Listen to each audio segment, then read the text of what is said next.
Okay, I'm going to go ahead and get started. We're a little late, but I was waiting for a quorum. We had one of the sheep wander off toward the restrooms. Oh, by the way, when you get to Luke, don't even ask a question. This is being recorded. It's being recorded. Okay.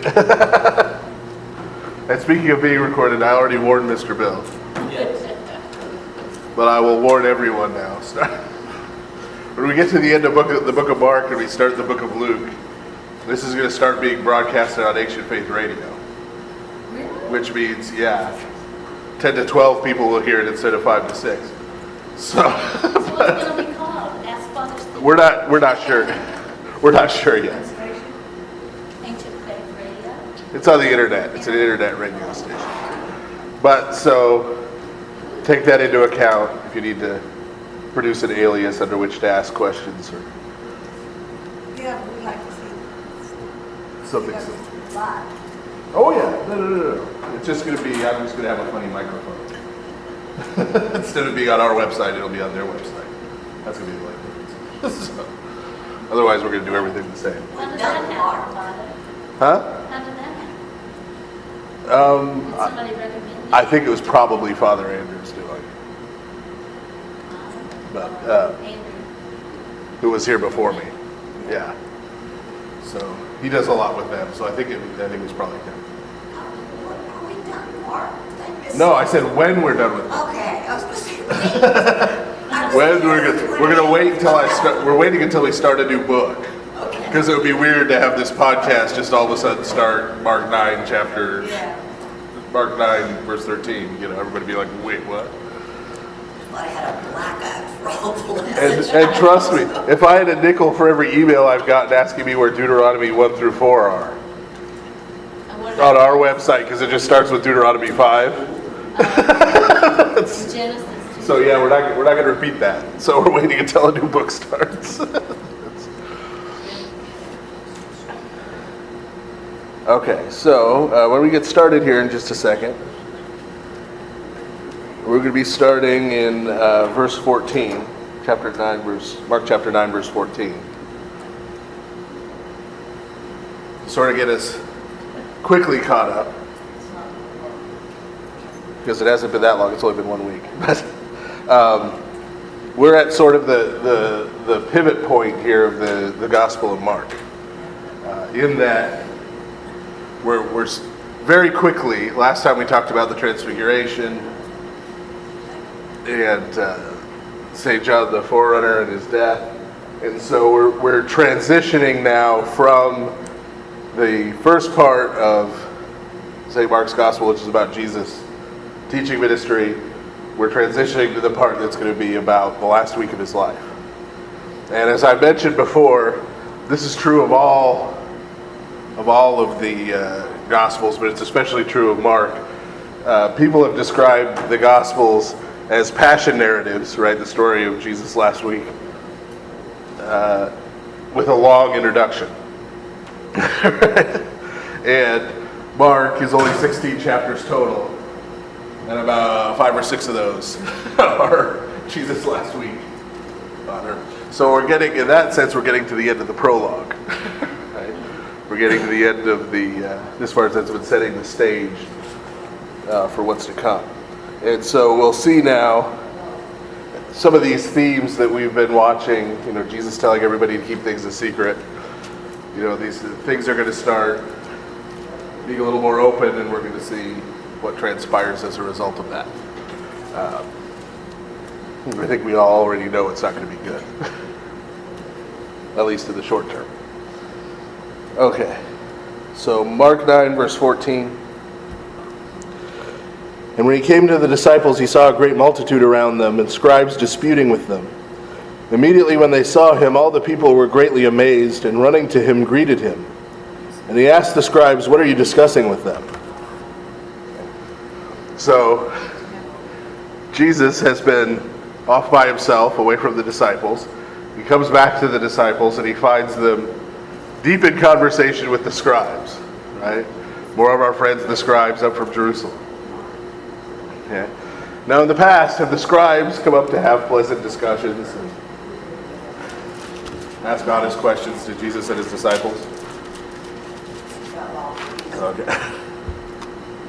That'd be a no. Right? When the scribes and Pharisees have shown up in the past, it's been to cause trouble. Right?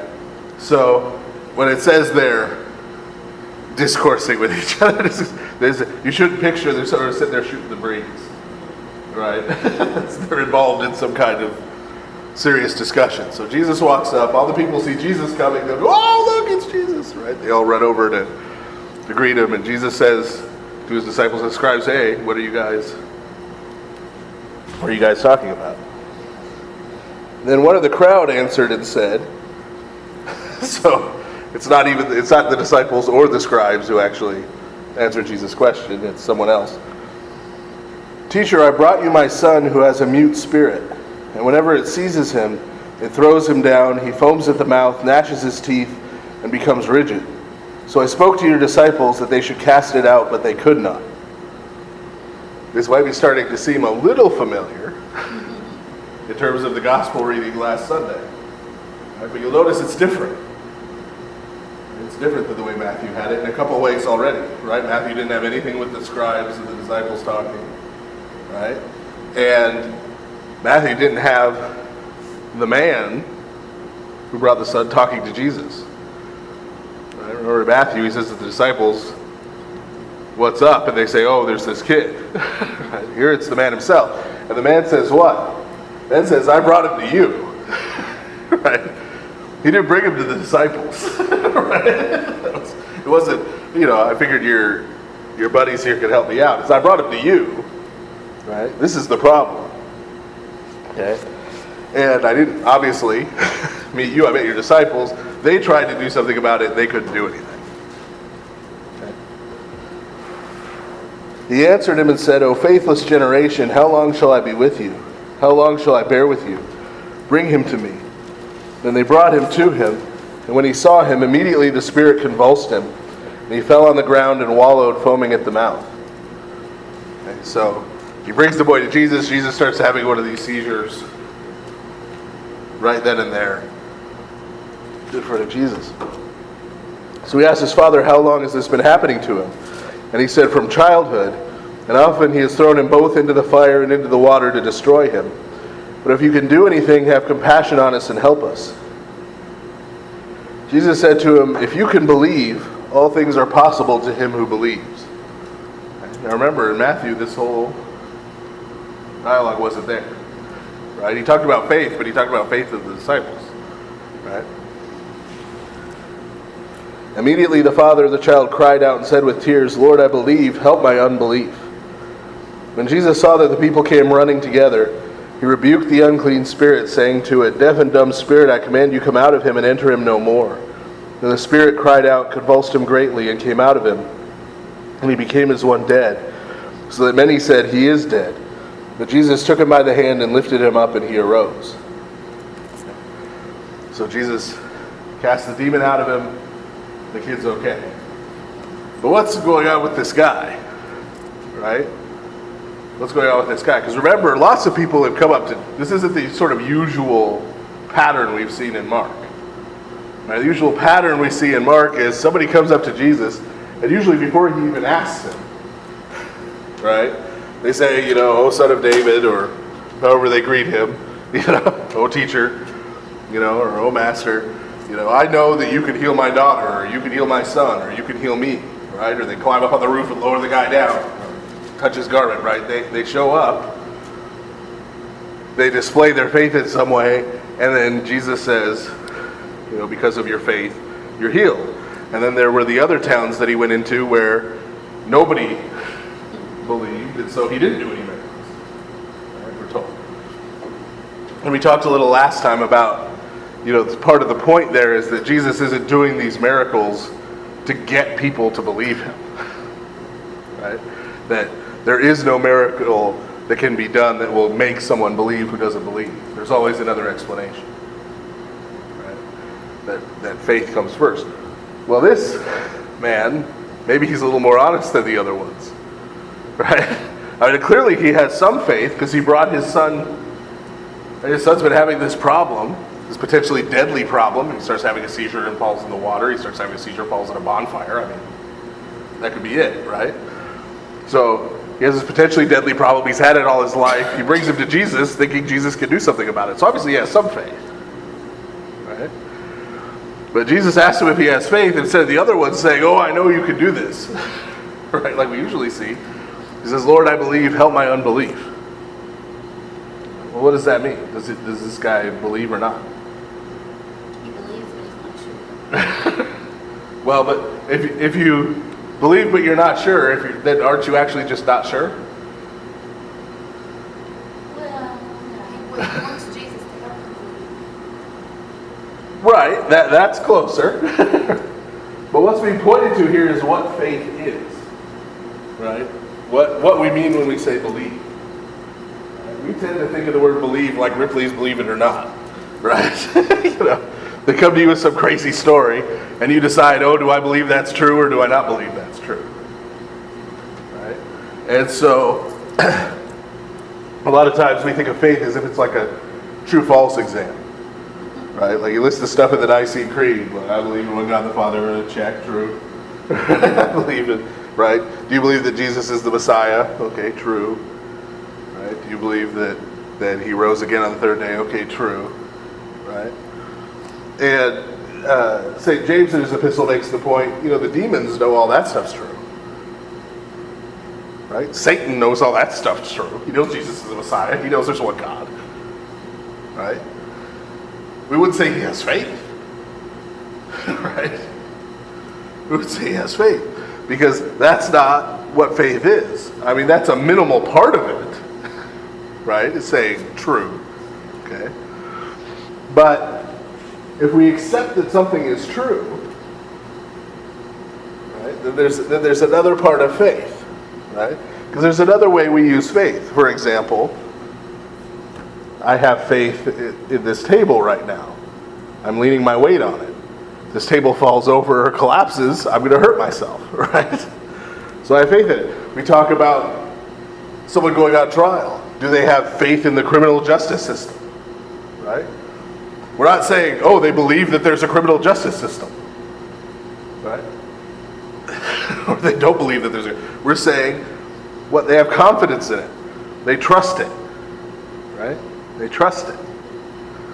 So, it's more than just having this idea. Right? Jesus is the Messiah. Okay, yeah, I can go with that. Right? Especially if it means my kid will get healed. Right? Sure. Right? But if it's actually true, if it is actually true, right? If you're right, and that's true, then what does that mean? What does that mean? So for example, it's real easy for us, when we say it all the time, right, that whatever happens in our life, God is going to be there with us. Right? It's real nice. I can say it in sermons. Everybody nods their heads. Right? You get nice little cards at Hallmark that say that. Okay. But if we really believe that that's true, right, then when we're facing trying circumstances in our lives, when we're confused and don't understand why something is happening, right, we're going to still believe that God is with us, right? If we really believe that. If we really believe that everything we have in this life came from God, was given to us as a gift from God, right? Once again, that's another thing. We all put true, right? Yeah, everything I have is a gift of God. But if we really believe that, how are we going to treat the things we have? Well, we're going to show gratitude to God for everything we have. We're going to be generous with other people, right? Because this stuff isn't ours. It's God's stuff. Right? We're going to be generous with other people. We're not going to try and hoard and accumulate wealth. Right? We're not going to take credit and boast about the things we have. So to the extent that I do all those things, do I really believe that everything I had comes to me from God? It doesn't matter what I say, it matters what I do. What I do and how I live shows you what I actually believe, what I actually think is important, what I actually prioritize. This is why whenever the scriptures talk about the last judgment, you may have noticed this already in the Old Testament in Matthew, whenever the scriptures talk about the Old Testament, you never see anywhere that we're going to be judged according to our beliefs. I thought they were going to give us an exam before the judgment. No, there is no theology exam. Nowhere does it say you will be judged for your beliefs. If you didn't believe that Jesus was the Messiah, you're going to go to hell, and if you did believe he was the Messiah, then you're going to go to heaven. It never says that. Everywhere where the scriptures talk about the last judgment, it talks about us being judged by what we say and what we do. Because what we say and what we do shows what we actually believe. And who we actually are and what we actually think is important. Right? And this is why, again and again, when Jesus comes down on the Pharisees, what does he say is their problem? Not they believe the wrong things. It's always that they're hypocrites. Right? Remember in Matthew, he told his disciples, do whatever they tell you to do, but don't do what they do. Right? Because they're hypocrites. Right? And so this is critical here. And so this is what this man is saying. This man is saying, I believe, right on paper, right? I believe you can heal my son. Right? But as I look here and I watch my son for the 100,000th time thrashing around on the ground in front of me, like it's going to kill him. Right? It's kind of hard, right? It's kind of hard for me to trust that you're just going to be able to make this go away. I've been dealing with this for however many years. He's being honest. Right? He says, yeah, I believe you can do something. I brought him here after all. But I need help. I need help to trust. I need help to follow through on that. I need help to follow through on that.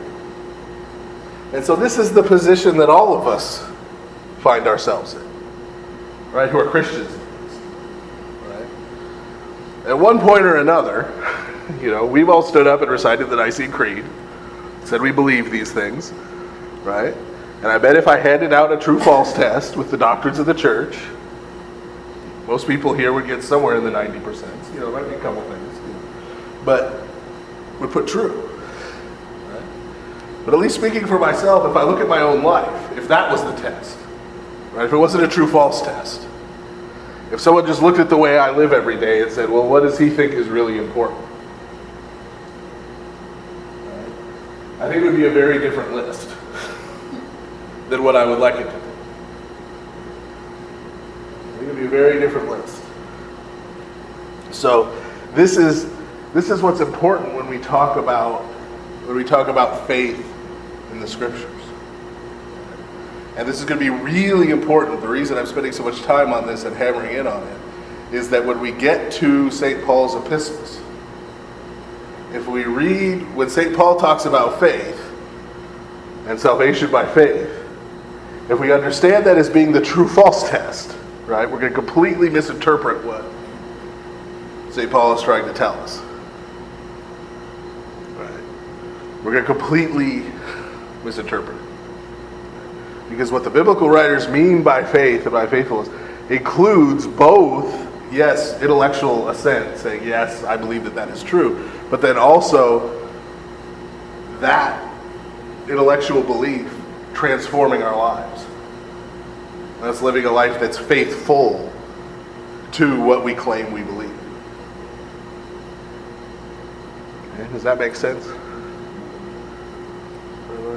So what this man says is actually really profound and really honest. In that he shows us sort of the difference between, I believe that you can do this, but at the same time, with everything going on in my life, with everything I'm struggling with everything, it can be really hard to keep my trust and my center and my reliance on you. And notice he says, Lord, I believe. Yeah.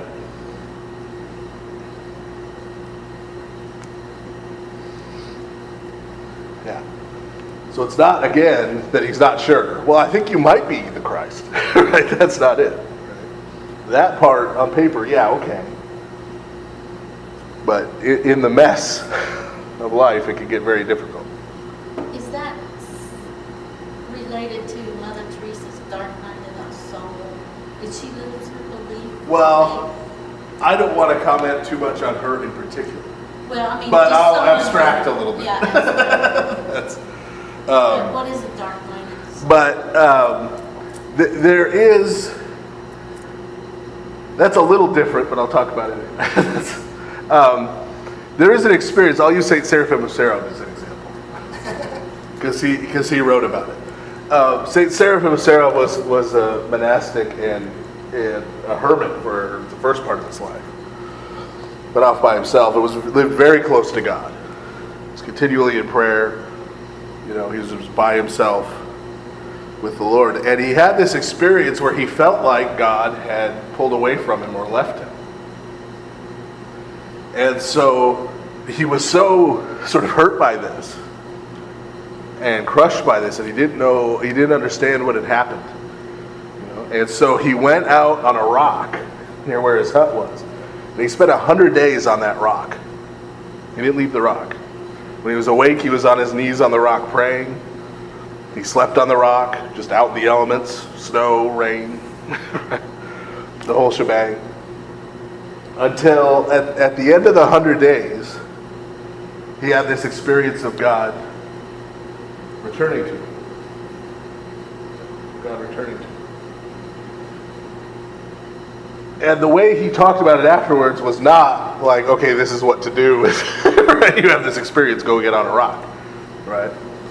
But the way he wrote about it afterwards was very close to sort of what St. Paul talks about when he talks about and we'll get to that obviously in a few months, when he talks about the fact that he had a thorn in his flesh.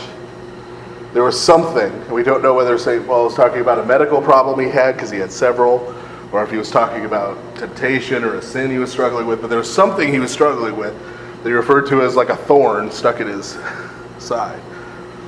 And he prayed and prayed and prayed for God to take it away from him. And God never did. Whatever it was.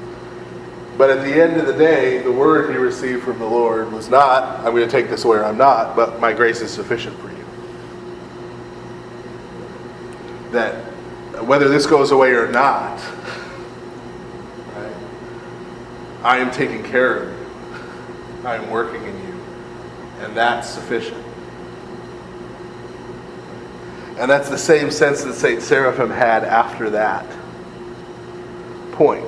And what I usually compare it to, when I've talked to people in confession who are going through similar things, is I compare it to, has everybody here been taught to swim at some point? Somebody taught you to swim? And you know how when you're teaching somebody to swim, like a little kid especially, right? You get them kind of treading water, right? And then you sort of back up away from them, right? So that they can swim to you. I sort of compare it to that, right? That, you know, for you to get stronger, for you to continue to grow, to you to go where God needs you to go, right? He needs to pull back a little bit. Not to abandon you, right? The person you sort of didn't jump out of the pool, right? And go away and leave you in the deep end, right? But pull back a little bit so that you can come back to them, you can continue to grow and grow stronger. So, yeah, that's how I, at least, understand that kind of phenomenon. That there's, remember we talked last time at the Transfiguration, you know, Jesus and Moses and Elijah there on the mountain, and St. Peter's reaction, hey, let's build three. Let's build 3 booths. Let's build 3 tabernacles, one for each of you. And we'd all just hang out here forever. They didn't bask in the glory. Right? And we talked about the reason why that was silly. Right? The reason why that was silly or immature is that there was still work that Jesus had to do. And there was still work that Peter had to do.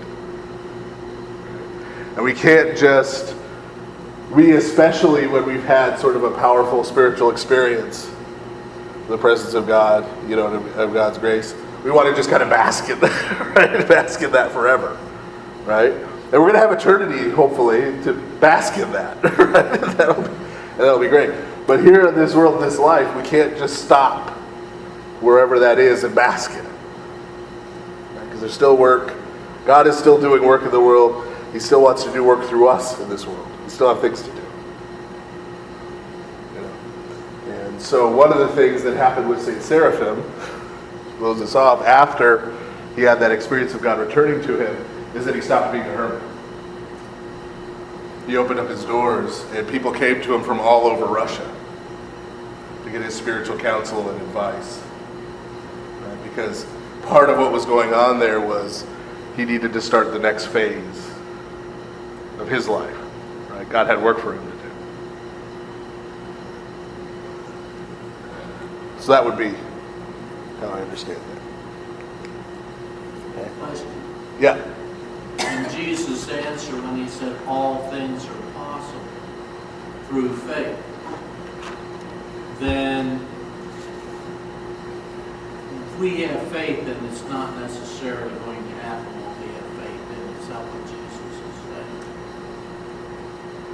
Faith isn't magic. No. So he's not saying you can have that pony if you just wish hard enough. That's not what he said. That's not what he said. But what he is saying, the word that's translated there is possible. Let me double check this a second before I make sure I'm right.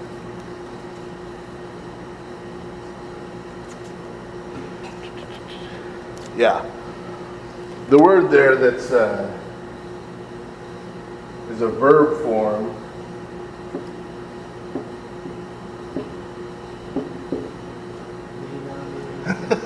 Of a word we hear once in a while in liturgy. That in Greek is dynamis. Right? It's actually the Greek word where we get dynamite. Right? And it refers to power or ability. Right? So he isn't saying you could make anything happen by believing in it. Right? That's not what he's saying. What he's saying is that essentially all forms of power or ability are available to you if you have faith. Right? Meaning there's nothing in this life, right, that if you have faith and rely on God, that you're going to be called to do, that you're not going to be able to do. If you have faith. Right? Without faith, St. Paul is going to say we can do nothing. Right? Without faith, we're dynamis, right? We have no power, no ability to do anything, right? But with faith, we're able to do whatever it is we need to do. So he's saying to this man, the healing of your son, right? The healing of your son, which may seem impossible to you, having dealt with this all these years, right? Your son being restored to you, your son being healed from this, is possible if you believe.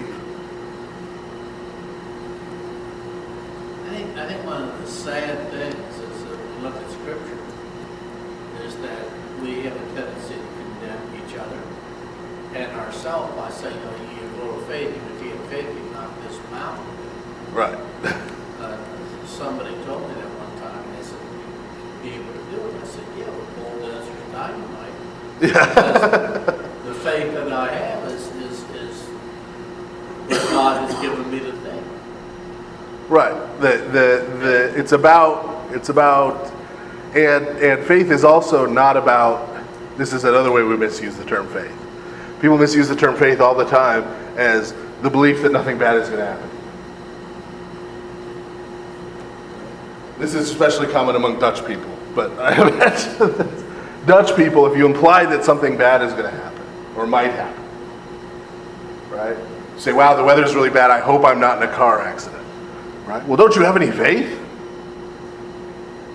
I'm like, lots of really pious people die in car accidents, right? Like, that's not, faith is not insurance against bad things happening, right? But my faith is that whatever happens, right? God is going to be there with me. Right? Not that nothing bad is ever going to happen to me. Right? In fact, I'm pretty sure eventually, given a life, if I live long enough, so several bad things will happen to me. Right? Hopefully minimal, but realistically, right? I mean, eventually, all of us die. Right? Every one of us. We're going to die of something. Right? We're going to end up with some kind of sickness, some kind of illness. Right? We have it for a short time or a long time before we die. We may go through various illnesses and stuff long before we die. Right? There are people who get cancer in their 60s, go through it, lived into their 80s, but they end up dying of something else. Right? So there are going to be things. Right? These bad things aren't going to happen. Right? And they don't happen to you because you didn't have faith. And acknowledging that they happen doesn't mean you don't have faith. Right? What would show that you don't have faith is that one of those things happens to you and you fall into complete despair. Right? I got a cancer diagnosis, so woe is me, there is no God. That means you have no faith. Okay? That's what having no faith looks like. Okay? Getting cancer and saying, well, I know that if God still has things he wants me to do on this earth, he'll get me through this, and he'll be with me through it. Or if this is it, that he'll be with me through it, and I'll see him after I die. Right? That's having faith. That's having faith. Today's the day I die and I get in a car accident on the way home. Right? Then I believe, hopefully, right? Lord willing, based on his mercy, right, that I'll go to be with him. Right? That's what faith looks like, not, because I have faith and because I prayed the power of XYZ over my car, now I'm not going to get in a car accident. Right? So yeah, we misuse faith there too. Right? Faith has a lot to do with this reliance and trust in the faithfulness of God. Right? That he is going to be faithful to us, that he is going to keep his promises to us. As we do the best we can to try to keep our promises to him.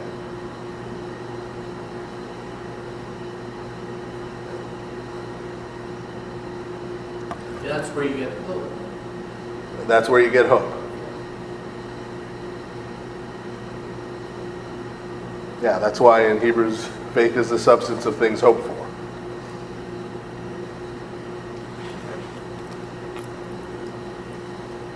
Okay. And so now remember in Matthew, as we read it again last week, right, what was sort of the focus of the passage? Sort of the focus of the passage was the disciples asking Jesus why they couldn't cast it out. There was only a little bit with the boy, right? Jesus sees the boy, they can't cast it out, Jesus casts it out. And then the rest of the passage was them asking him why, and Jesus explaining, Jesus talking to them about faith. Here, we have this whole interaction between Jesus and the boy's father, and then here at the end, we get just this little tag with the disciples. And when he had come into the house, his disciples asked him privately, why could we not cast it out? So he said to them, this kind can come out by nothing but prayer and fasting. Which again is phrased a little differently than Matthew 2.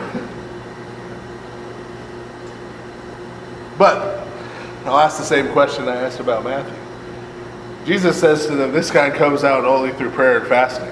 Did Jesus do any praying or fasting? Does he pray and fast constantly? Jesus prays and fasts all the time, but did he do any relating to casting this demon out? Not at that particular time. In other Right. words, Right, he didn't. no. So, what's he talking about? When he's gone, he can do it. Well, but what's he talking about to his disciples? Then he can pray fast. No. Well, sort of. Sort of. In your question, you're talking really about obedience. Keep it in mind the context. How have the disciples been doing leading up to this? Not well. Right? Remember last time we had the feeding of the 4,000? And even though he'd already fed 5,000 people in front of them with less bread, right? They had 5 loaves and he fed 5,000. Now they had 7 and there were 4,000 people and they're like, what are we going to do? Right? So the disciples have not been real sharp. right? Leading up to this. So part of the way Mark puts this is part of what Mark is emphasizing by not having the dialogue be between Jesus and the disciples, by having it be between Jesus and this man. Because his point is partially, the man gets it, the disciples don't. Right? Because even after this, disciples are like, hey, why couldn't we cast it out? What did he just tell the man in front of them? If you believe, all things are possible, right? So if they had been paying attention, right, if they were focused on what Jesus was saying, they would have had to ask Jesus why they couldn't cast it out, right? They would have said, we didn't have the power to cast it out because we didn't have faith. Right? We didn't have faith. We didn't believe. Okay? So, what is Jesus really saying here when he says this kind comes out through prayer and fasting? Is he giving us a tip? Hey, if you got a really tough demon that you're trying to exorcise, because this is something that's going to happen to you all the time, right? You need to use prayer and fasting. Is that what he's saying? Right? No. Right? He's telling the disciples, right? He's telling the disciples where faith comes from. Right? He's telling the disciples where faith comes from. If they were praying and fasting, if they were living lives where they were dependent on God, right, and close with God, they would trust in God's faithfulness. Right? They would rely on God. They would know that God is able to do this. Right? And so, casting out this demon would not be a problem for them like it wasn't for Jesus. Right? That's what he's getting. Right? This isn't exorcism tips. Right? If it was exorcism tips, we could just, other than the 5 exorcists, in North America or however many there are, right? We could just say, oh, well, that's not important for us, that's for them. Right? But that's not. He addresses the disciples because the disciples still don't. Right? Because when Mark presents us the disciples aren't ahead of the curve. Right? Jesus tells them they should be ahead of the curve. Remember earlier in Mark, he says, I tell you all this stuff plainly, everybody else I preach in parables. Right? So they should be like the graduate class, right? They should be like the teacher's assistants. Right? And everybody else should be like the students. But the way Mark presents it, like the disciples are like the remedial class. And what keeps happening is these various people, some of them aren't even Jewish, come wandering up and display this incredible faith. And the disciples are kind of like, and still don't get it. Right? So this is a very, if you believe as I do that this is St. Mark recording St. Peter's testimony, there's a lot of humility here in terms of the disciples. This is their testimony, but part of their testimony is we didn't get it. We didn't get it either. And why is that an important part of their testimony? Because they're going and talking to Jews who didn't get it, who missed it the first time. Right? Who missed it the first time. And Gentiles who weren't even in on the whole thing to begin with. Right? So they're saying, yeah, we missed it too. We didn't get it either. Until later on when this happened, when he rose from the dead. Right? And so now if you with us, right, will go on this journey. This is why so much of the New Testament, including the Gospels, is always quoting the Old Testament. Right? Part of what the Gospel writers are doing is saying to their audience, okay, come with us, let's go back and read some of that stuff again. Right? Now that you know who Jesus is and what he did and how he lived. Right? Let's go back and read some of that. Oh. Right? Oh, that's what Isaiah was talking about. Right? That's what Hosea was talking about. That's what Joel was talking about. That's what Moses was talking about. Right? It sort of all comes together now. Right? So what they're saying is, we were in the same place you guys were. We didn't get this either. We thought this was kind of crazy and weird too. we had our doubts too. Right? Not everyone did. There were these people who showed up who had this incredible faith, who impressed us. Right? But we ourselves didn't get it. We ourselves didn't get it.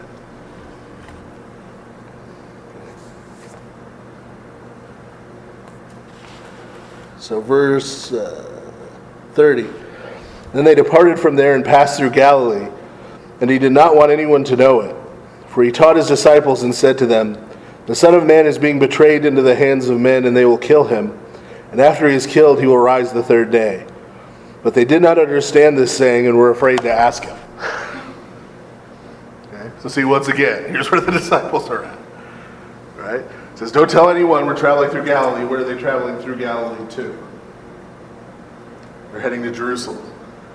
Okay. And while they're on the way, Jesus is saying, don't tell anybody. Why? Well, because they're after me. Right? And what's going to happen is I'm going to end up getting arrested. I'm going to be killed, and on the third day I'm going to rise again. And the disciples are all like, wait, what? What?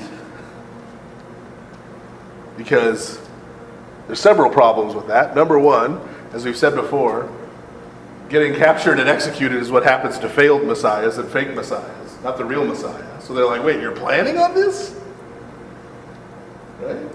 Like, couldn't we work up a better plan, right, than going there and getting arrested and dying? And then secondly, we've talked about, the Pharisees and whoever believes in the resurrection of the dead, right? But we have to keep in mind, when they talk about the resurrection, we've talked about, for example, the Pharisees believe in the resurrection and, the Sadducees don't, for example, right? When you say they believe in the resurrection, we're not talking about, like, recently. We're not talking about they believe, the Pharisees believe people just come back from the dead sometimes. No. That didn't happen, right? We're talking about at the end of time. Right? The Pharisees and some other Jewish groups believed that at the end of time, right, at the end of the world, when God comes and judges everyone, that after that, all of the righteous people, right, who got bad deals in this life, but who are righteous, will be raised from the dead, right, and will go on and live forever with God. Okay, they believe that. They didn't believe anybody was popping up 3 days later, right after they were executed by the Romans. That's not what the resurrection meant to them, right? And we see this, for example, we're not there yet, but when we get to John's Gospel, when Jesus raises Lazarus. Remember, he asked his sister Martha, he says, do you believe in the resurrection? She says, well, yeah, I believe God will raise everyone up on the last day, right? She thinks he's, asking about Lazarus, no, I believe on the last day God will, raise everyone up. That's true, I should take comfort in that, right? And what does Jesus say to her? Jesus says to her, no, I am the resurrection, right? So this is why the disciples don't understand. It's not that the disciples don't believe in the resurrection of the dead. But it's like, they think of that as something, right? So at best, they were probably looking at Jesus and saying, okay, so you think this whole mission is, your whole messiahship, this mission is going to fail, but, and someday on the last day, God's going to raise you up with the rest of the righteous people. Great. What does that mean for the rest of them? Right? They don't get it. And that's why it says they were afraid to ask him, because they're like, I don't like where this is going. Right? I don't like where this is going. What's Jesus talking about now? Is he just depressed? Is this a doomy, gloomy thing? Right? They didn't understand. Right? They still don't get it. And that's about as plain as you get, right? What Jesus is teaching them. Right? This isn't a parable. Right? This isn't destroy this temple and I will rebuild it in 3 days. This isn't figurative, right? This is just straight out, right? We're going to go there. I'm going to be betrayed. I'm going to die. 3 days later, I'm going to rise from the dead. Boom, boom, boom. Right? This is what's going to happen. And they're like, what? Right?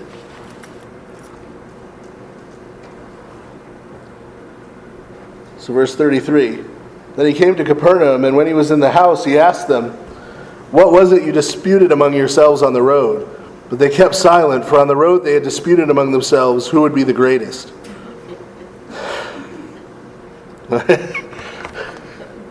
So again, we see where their mindset is. Right? We see where their mindset is. And how they aren't really listening. Right? They aren't really listening. He's talking about dying. Right? Being betrayed and dying. And they're arguing over who's going to get the biggest chair. Right? When they're ruling the world from Jerusalem. Right? Who's going to get the most Gentile slaves when the Messiah conquers Rome. Right?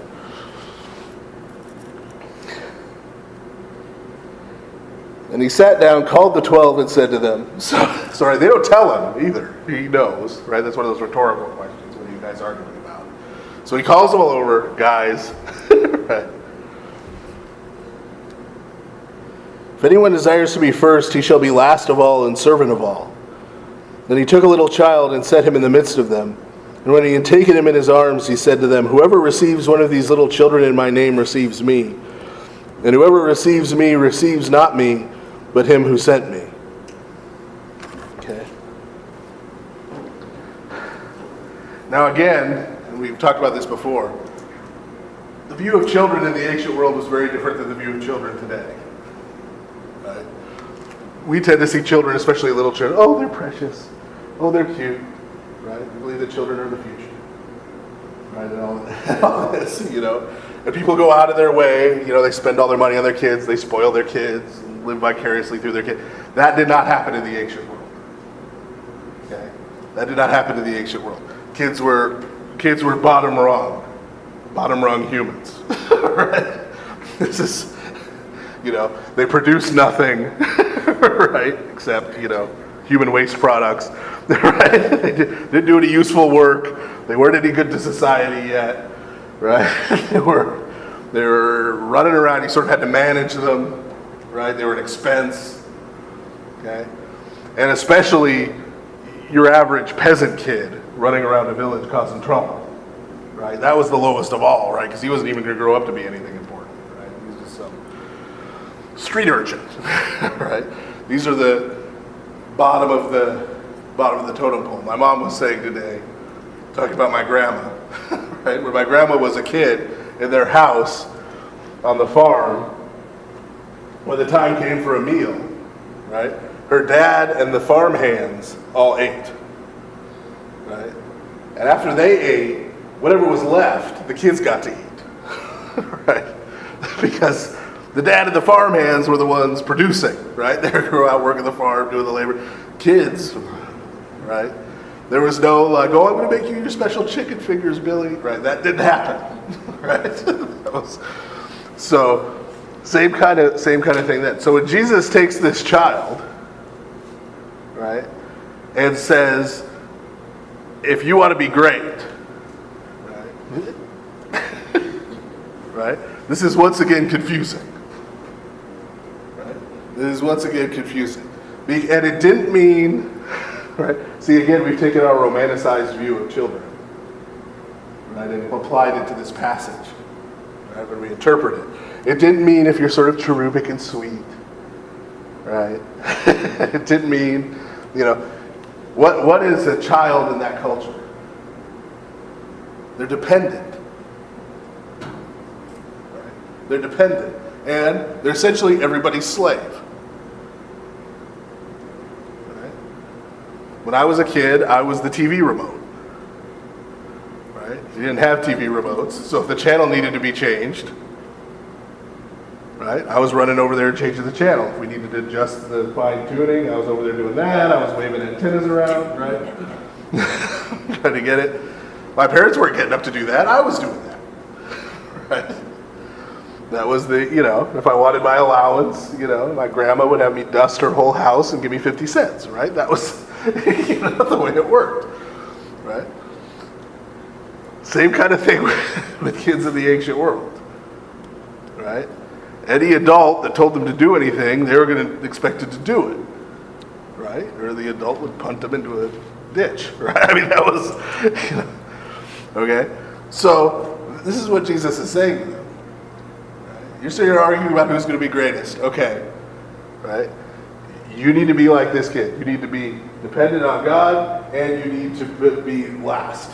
You need to put yourself last. You need to do all the jobs nobody else wants to do. You need to come in there and serve. I mean, children were lower than slaves. They put slaves in charge of the kids, right? So they were lower on the scale than slaves. Okay? So when Jesus says this, it's more than just you need to be a slave. You need to be everybody's slave. St. Paul's going to say that. If you want to be first, you need to be everybody's slave. This is lower than that. Right? This is lower than that. Slaves occasionally got to have opinions. Children didn't. You're going to do the crummy work. This is one of the toughest lessons for anybody in the church, myself included, to get. Right? To really get. It's related to that, there's that old saw in terms of how you should pick a career, that you should sit and you should figure out, well, if I didn't need to work for a living, if I had all the money in the world, what would I do? Right? And if somebody says, oh, well, I'd go work on old cars, well, then you should be an auto mechanic. Right? Or if somebody says, well, I would, design computer games, well, you should go design computer. Then you'll be happy in your job. What's the problem with that? Nobody sits down and says, if I had all the money in the world, I'd clean toilets. But we got to have people who clean toilets. Right? Somebody's got to clean the toilets. And this is always the way it is in the church, not just the Orthodox Church, and every church I've ever been to. Right? There are certain things where you can get volunteers. Right? There are certain things. Usually things that involve having your name in the bulletin, getting thanked, standing up in front of everybody. You can get volunteers for those things. Right? Then there are things like cleaning the toilets. Can we hire somebody to do that?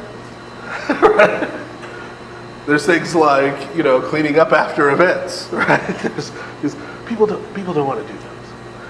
Right? People don't want to do those. They're just as important. Right? They're just as important. Having a clean, functioning bathroom at the church during Holy Week is pretty important. Right? There's going to be trouble if there's not one. Right? But people don't feel inclined to step up to it. And this is what Jesus is saying here, is that the real leader is the person who serves. And when you serve, by definition, you don't get to pick what you do. If you pick what you do, you're not serving. You're in charge.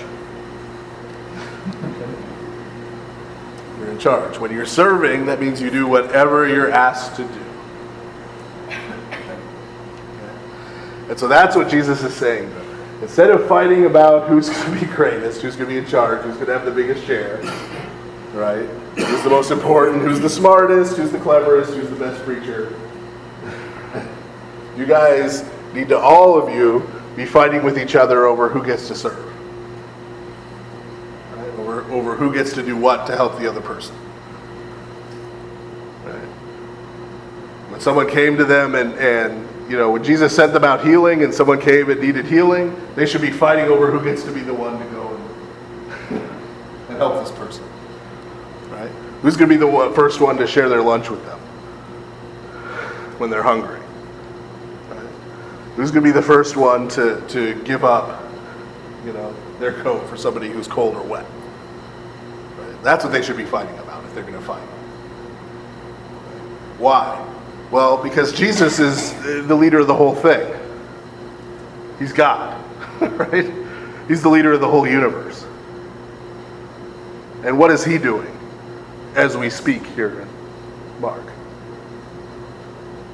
He's on his way to die a horrible death for them. Right? So if he's number one guy and that's what he's doing, and you want to be number two guy,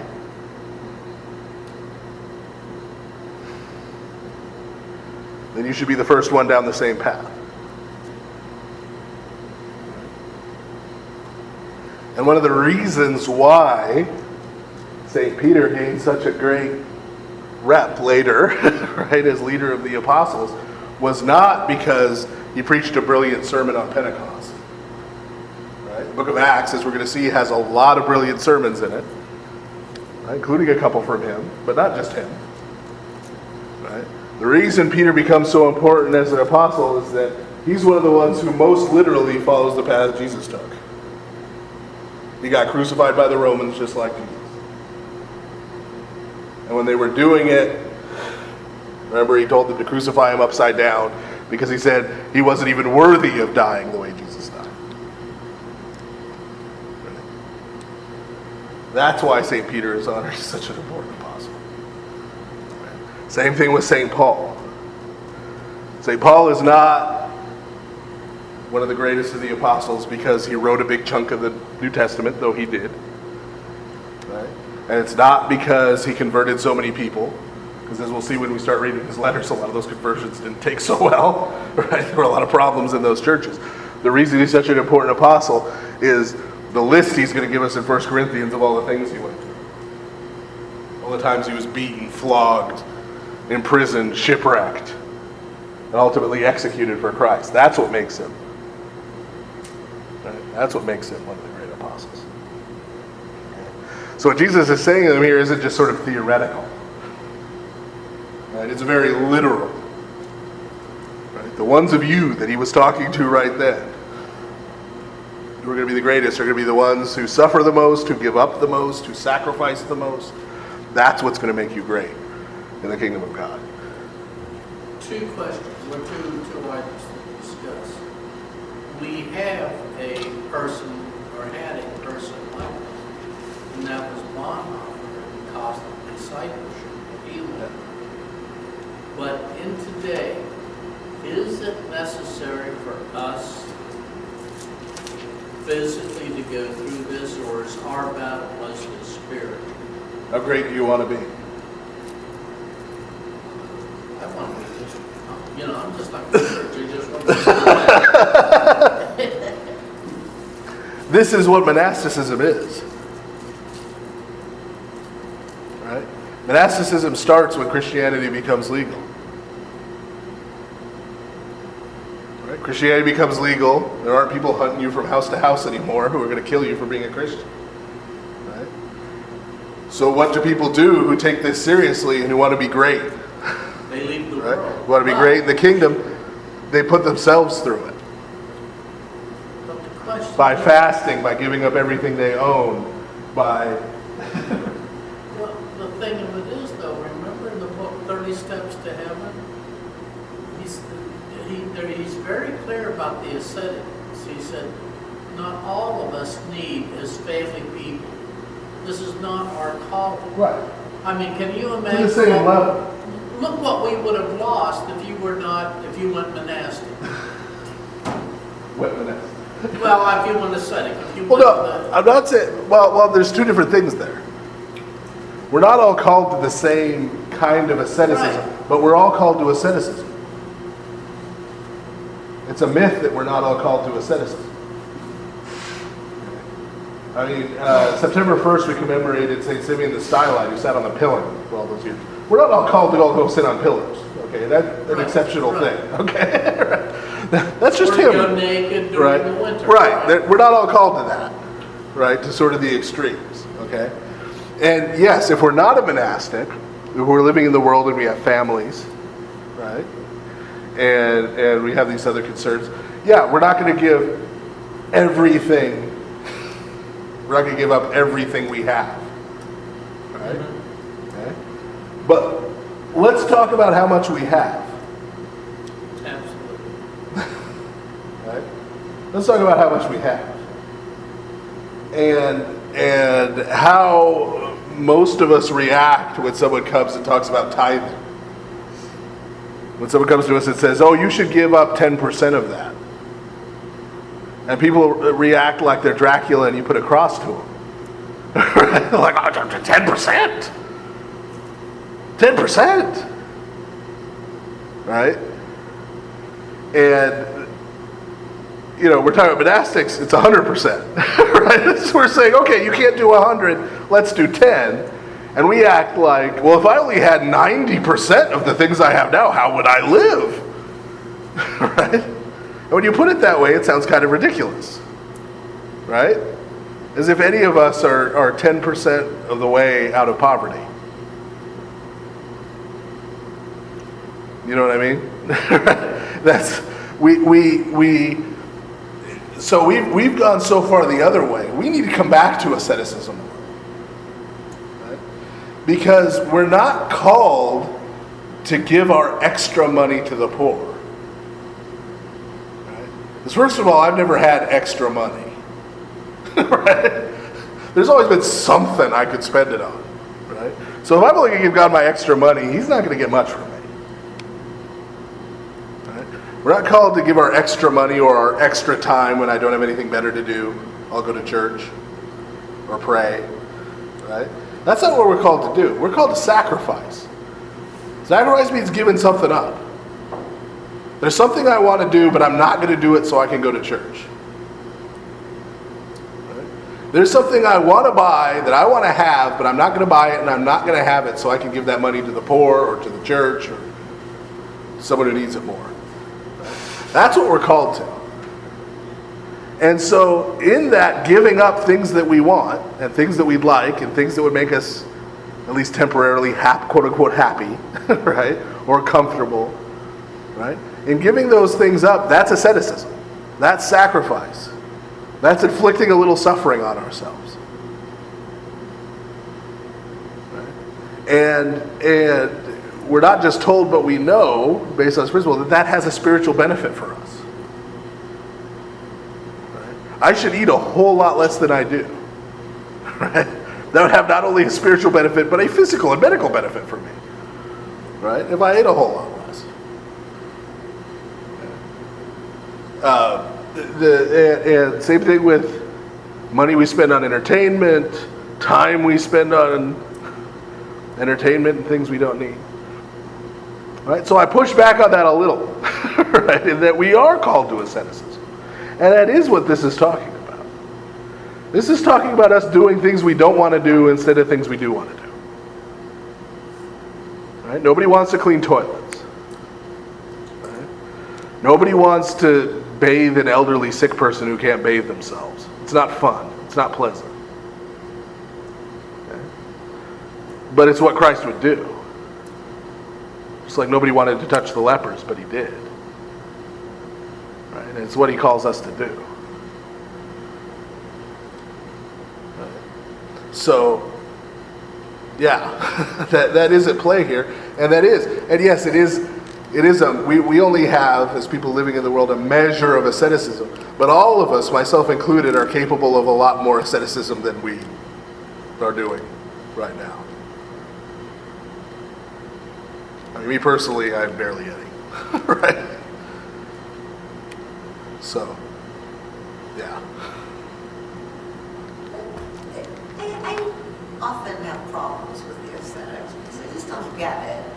The extreme, sort of the extreme. Yeah, Yeah. because Jesus is always about taking care of people and doing things for people. And they're out, like, sometimes it's when you just gave the example of the person who slept on the rock. St. Seraphim. Yes. Well, I think, well, maybe Jesus was saying, I tell you, you're going to sleep on a rock for 100 days. I said, get out and do something with people. Get out of the desert. Well, and that's what happened afterwards. That was the result of it afterwards. His understanding afterwards, that's when he opened up.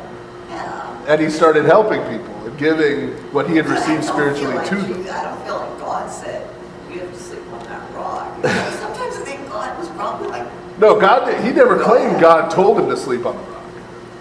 He went and slept on the rock. Right. And the result being that he thought, and then God came to him and it was like, okay. And he had sort of this realization so that now was like the... why, it seems like with a lot of them, like, wasn't it St. Anthony who was living like a hermit, but people kept coming to him for advice, he ended up building a monastery. Right. So God wanted them with people, helping people, like not just... Well, there's a balance. There's a balance. And where that is the fathers say, for us to give someone something, we have to receive it first. Right? If you don't have it, you can't give it to anybody else. Right? And so that's part of that balance. Right? St. Anthony had to go out in the desert and find peace in his own soul. before he can help other people find peace in theirs. Right? Saint Seraphim had to, receive the Holy Spirit himself before he could start helping other people. And the same thing is true of us. Right? If we don't really experience God's love and understand it, if we don't really have that experience, we're not going to be able to love other people. Right? I mean, it's not going to happen. And so it's that same kind of thing. There's a balance there. Right? And so yes, you're not called to go and become a permanent hermit, right? Where no one ever sees you again. Right? Even St. Mary of Egypt, who was a hermit for most of her life, at the very end of her life, shows up to St. Zosimus, tells him who she is and what's been going on, so that he can communicate, so that God can communicate something through her example.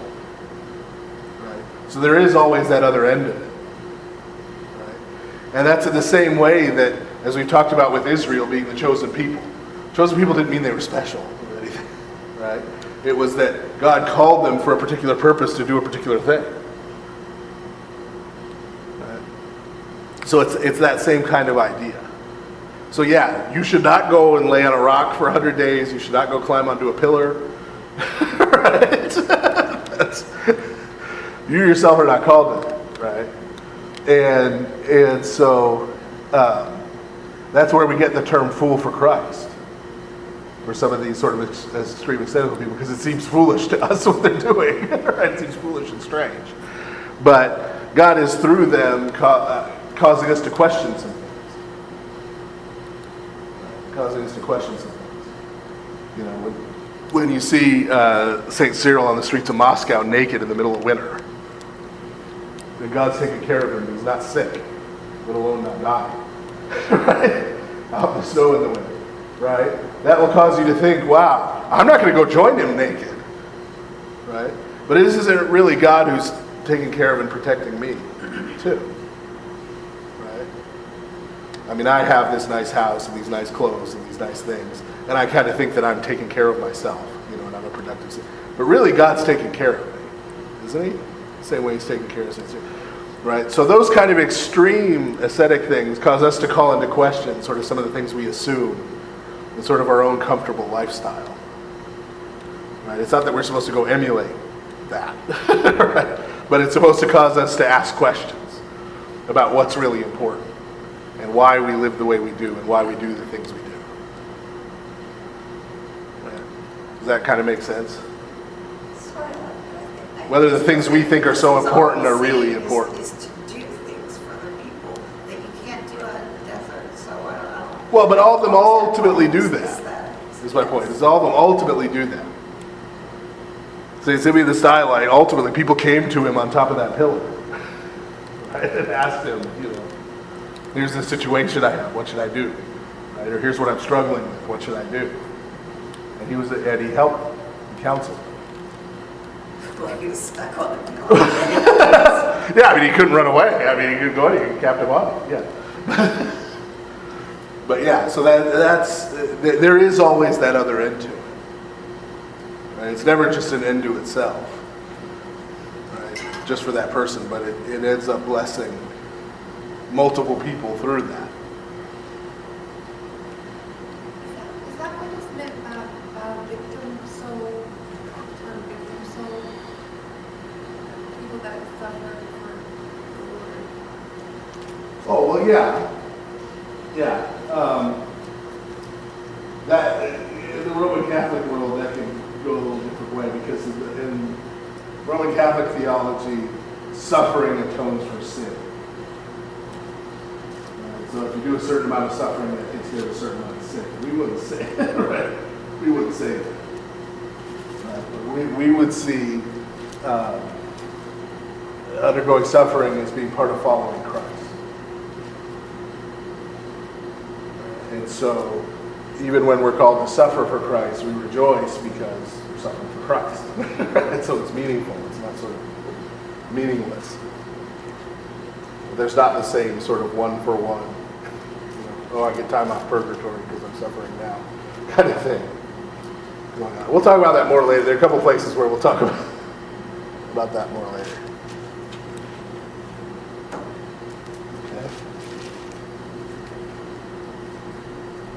Okay.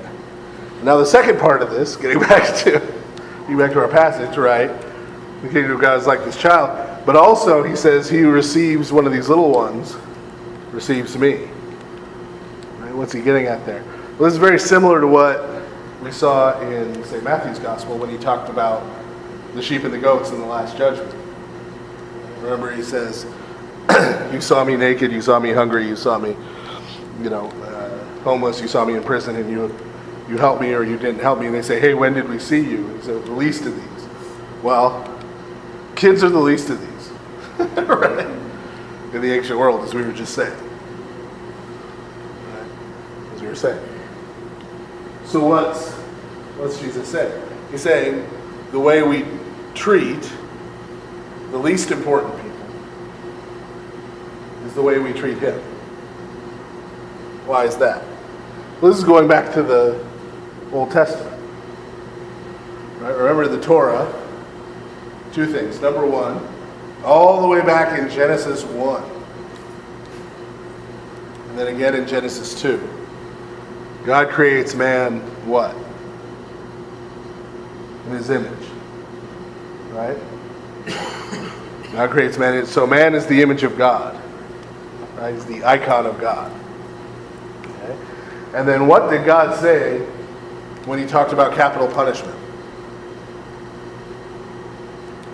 In Genesis 6, at the end of the chapter, he says, "He who spills man's blood, his blood shall be spilled by men, because in the image of God has God made man."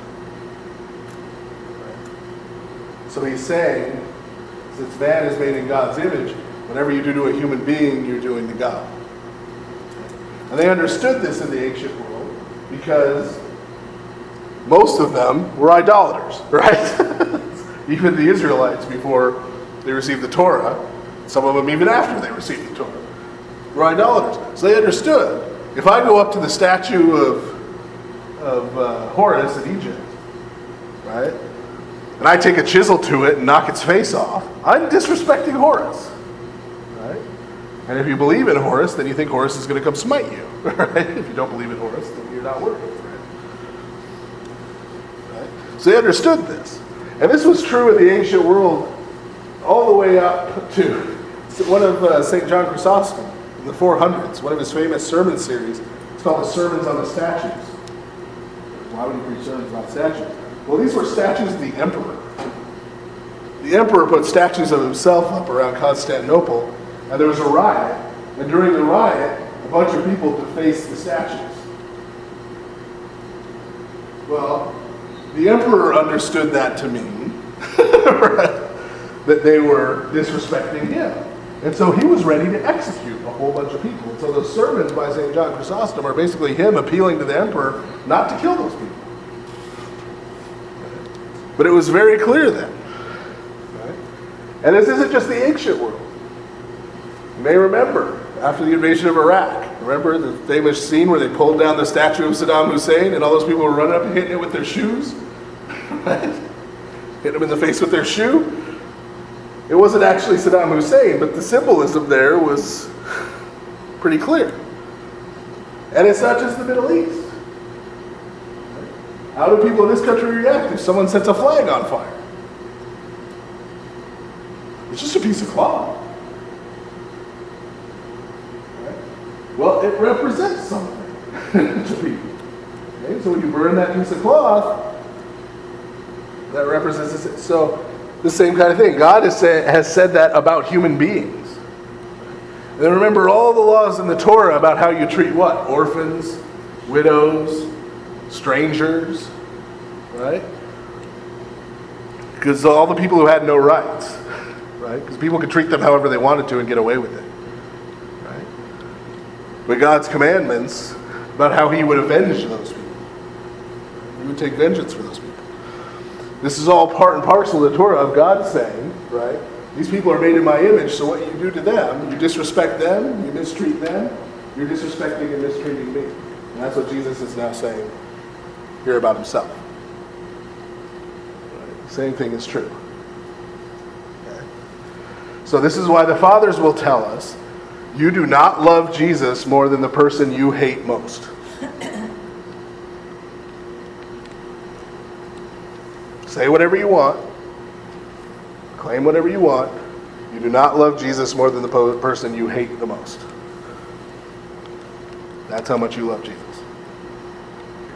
Right? Because you can't, when we get into 1 John, it's going to say this very clearly. Anyone who says they love God and hates their neighbor is a liar. Be more blunt about it. You love God and hate another human being, you're a liar. You don't really love God. So Jesus is dropping some pretty rough stuff right here on the disciples. Okay? Why? Why is this becoming so serious now? Time's running out. They're on their way to Jerusalem. He's on his way to die. They don't get it. Right? They don't get it. So he's giving it to them now as straight as it comes. Right? No parables, no. Right? This is it. Right? If you're going to be my follower, you're going to suffer. Right? If you want to be first, you need to put yourself last. Okay? And if you're going to claim to love me, that's going to be reflected in the way you treat the least important people. People who are the least important to you, people you dislike the most, people you find the most repellent. How you treat them is going to be how you really feel about me.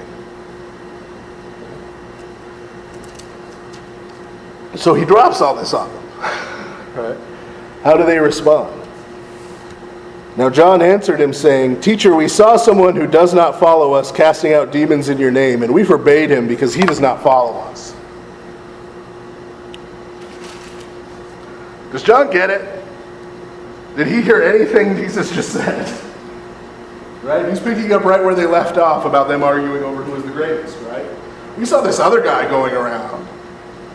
You know, I mean, you told us we could cast out demons. We saw this other guy going around casting out demons in your name. We told him to knock it off because he's not part of the club. Right? Did we do good, Jesus? Right? But Jesus said, "Do not forbid him, for no one who works a miracle in my name can soon afterwards speak evil of me. For he who is not against us is on our side. For whoever gives you a cup of water to drink in my name because you belong to Christ, assuredly I say to you, he will by no means lose his reward." Okay, let's pause there for a second.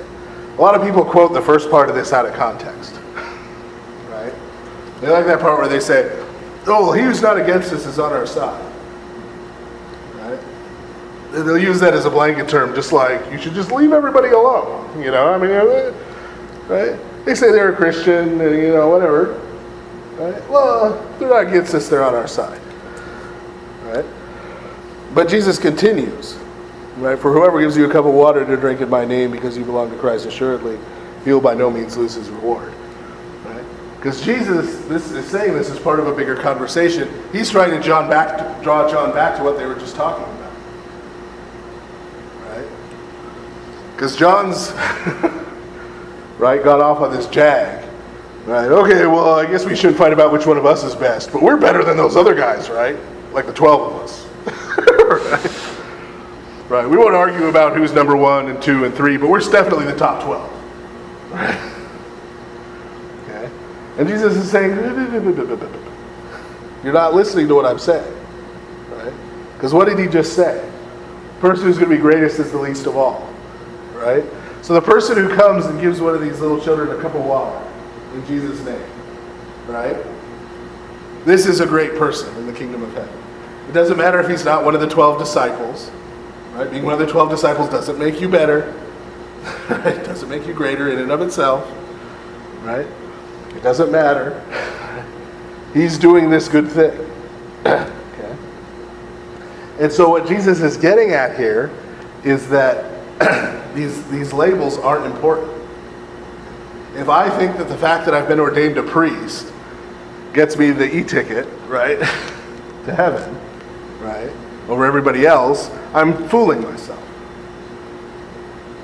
Right? I'm fooling myself. I'll go further. If I think being a member of the Orthodox Church instead of another church, by itself is going to let me cut in line right, on the way to heaven, right? Like they can say, Orthodox in front of the line, maybe if we have room, we'll take some of you other. Right? That's not going to do it. What Jesus is trying to communicate to them, right, is that the way into the kingdom of heaven and the way to be great there, right, is to become, again, lower than a slave. Right, to become a servant and to do it in his name. And if you're doing that, right, then you don't need to be criticized at that point. Right? That's what we should be seeking to do. You shouldn't be worried about what my label is. Right? You should be worried about what I'm doing.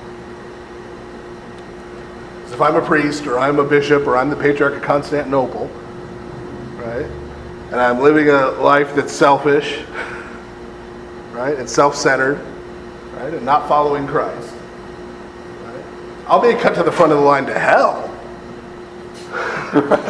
But I'm not getting into heaven any earlier. Right? Whereas if I'm, some layman who's barely attached to a church in, the middle of West Africa, right?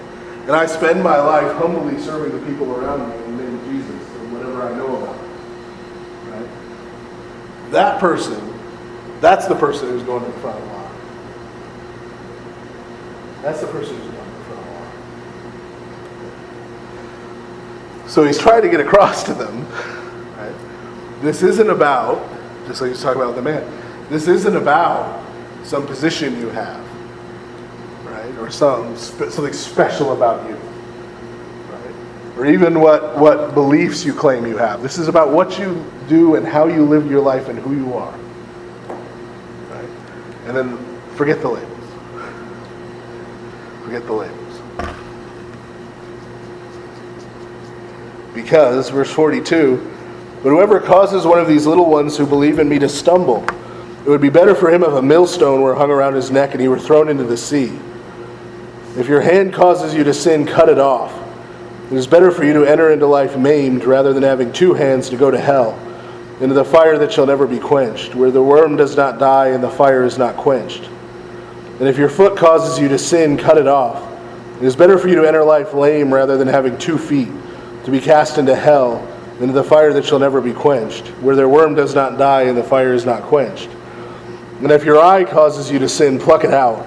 It is better for you to enter the kingdom of God with 1 eye, rather than having 2 eyes to be cast into hellfire, where their worm does not die and the fire is not quenched. For everyone will be seasoned with fire, and every sacrifice will be seasoned with salt. Salt is good, but if the salt loses its flavor, how will you season it? Have salt in yourselves and have peace with one another. Okay. So again, he's laying it on them pretty directly, right? Because it's not just a case of the positive. Okay, if you humbly serve, right? But the person who does harm, right? Person who does harm to the least one of these. Because it's as if they did it to Christ. It's as if they did it to God. Right? Then, as he says, a millstone, these millstones one human being could not pick up. And these are millstones that multiple human beings, or more commonly an ox, would turn around. They're giant stones, round stones. They have one on top of the other and put grain between to grind it. Okay, so this is several hundred pounds of rock that he's talking about having tied around your neck and thrown into the ocean, right? You're dead, in other words, right? You're dead. Okay. And then he talks about, right, better for you to enter heaven with 1 hand or 1 eye or 1 leg. Now this is not literal. Okay, this is not literal. I don't want anybody cutting pieces off. In church history in the 3rd century, there's a fellow you may have heard of named Origen. He did that. Who was not Saint Origen. And amongst other reasons for that is the fact that he struggled with lust. And so he decided that there was a part of himself that was causing the problem, and so he cut it off. Not good. Not good. Not what Jesus meant. Right? That's not what we should do. Okay. But what's he saying? Right? What's he saying? Well, as I was just saying, we tend to react, we talk about tithing and 10%, we act like, well, if I didn't have 90% of my stuff, where would I be? Right? Well, would I rather go to heaven with no stuff, or go to hell with all my stuff? Right? Would it be better for me to have nobody know my name or who I was, right? To just be forgotten by humanity, but go to heaven? Or be world famous and go to heaven? Would it be better for me to not have 2 pennies to rub together and go to heaven? Or be, richer than Bill Gates, richer than the Sultan of Brunei and go to hell? Right? That's the point he's making. Right? That's the point he's making. He's still talking to them about asceticism. Right? He's still talking to them about, all these things you want these label of greatness to you. Right? These are not important if you end up going to hell. Right? Judas doesn't get any brownie points in hell for having been one of the 12 apostles. Right? It doesn't do it any good.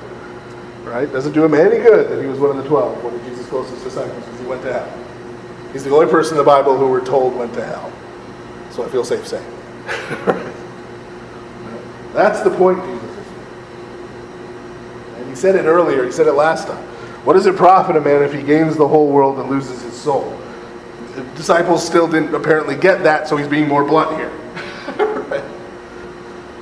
Right? It'd be better for you to shamble into heaven, right, missing half your body parts, right, than go to hell intact. So whatever it takes, whatever you have to give up, whatever you have to sacrifice for God, is ultimately worth it. Right? Is ultimately worth it. And that's what he's getting at when he brings up the sacrifice at the end. That's seasoned with salt. Right? He's talking about offering ourselves as a sacrifice. Right? Offering ourselves as a sacrifice. And he makes 2 points. First, everything that's sacrificed, what happens? It goes to the fire. Right? The part that's given to God.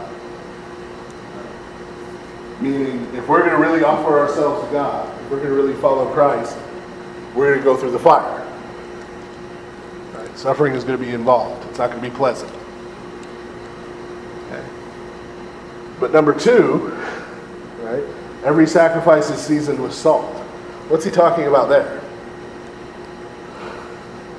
Well, as we talked about before, sacrifices were meals. Right? Remember, they take the animal, if it was an animal sacrifice. Not all of them were to animals. Sometimes, remember, there were cakes. Remember, sacrifices, there were wheat offerings, drink offerings. It's always food. Right? It's not always an animal. But when it is an animal, they kill the animal, and the animal would get cut. Part of it would be offered to God, the best part. Right? Priests would eat part. People who brought the sacrifice would eat part. Right? So we were partaking in this meal together. God's eating part, the priest is eating part, the people are eating part. Right? It was a meal. Okay? Well, if you're offering God a meal, right? If you're offering God a meal, let's say we're not offering God. Let's say you come to my house and I offer you a meal. Am I going to season it? Right? If I'm showing hospitality and I like you, I think you're important, right? Am I just going to, flame broil some ribs and not put any sauce on it? Throw it out there, here, have some, right? No, I'm going to season it, right? We'll season it with sauce. I would try to make it tasty, right, to offer to you. Okay? So that's the salt he's talking about. If we're going to offer ourselves to God, Right? Number one, there's going to be suffering involved. But number two, we're going to try and do it in a way that's pleasing to God. And if we're trying to please God, who are we not trying to please? Ourselves. Right? Remember what they were arguing about that started all this. Which one of us is going to be greatest in the kingdom of God? Well, it's God's kingdom, so none of you. That's, you know what I mean? Right? You're not trying to please yourself, you're trying to please God. Right? That's why God gets the best part of the meat. Right? Not you. Right? The Greeks had a joke about animal sacrifices because it was common practice in Greece. They would take the leather to go sell it. They'd take the good cuts of meat to go sell it. And then they burn what was left. So they used to refer to sacrifices for a joke as the burning of the bones. Because that was all that was left. Right? These are the parts we can't use, so we'll give those to the gods. Right? And that's why God had such specific instructions in the Torah. No, if you and I are sitting down for a meal, you're giving me the best part. Right? You're going to take the best animal. You're going to offer me the best part, the first part. But so if we're offering ourselves to God, then we're going to be seeking to please God, not ourselves. That goes back to that. If we're serving, we're not doing what we want to do. We're doing what the person we're serving needs us to do. Right? And so when he says here, if the salt loses its flavor, how will you season it? Right? As he's going to say elsewhere, salt, if it's not salty anymore, if it goes stale, it's not good for anything. Just throw it out. Right? So, if we're not seeking to please God, then our sacrifice is what? Worthless. It's not really a sacrifice. And so he says, have salt in yourselves and have peace with one another. Right? Those two things go together.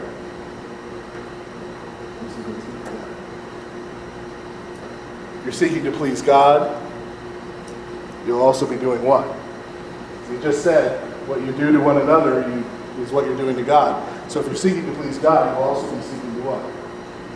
Please each other. Which is the opposite of competing against one another. To see who's going to be greatest. I'm going to be better than you. I'm going to be ahead of you. I'm going to do better than you. I'm going to be more popular than you. Right? It's the opposite. We're seeking to please each other. Right? Please one another. We'll be at peace with one another. And we'll please God, so we'll be at peace with God. That's what he's saying there at the end. Okay? So since my voice is disappearing, we'll leave off here.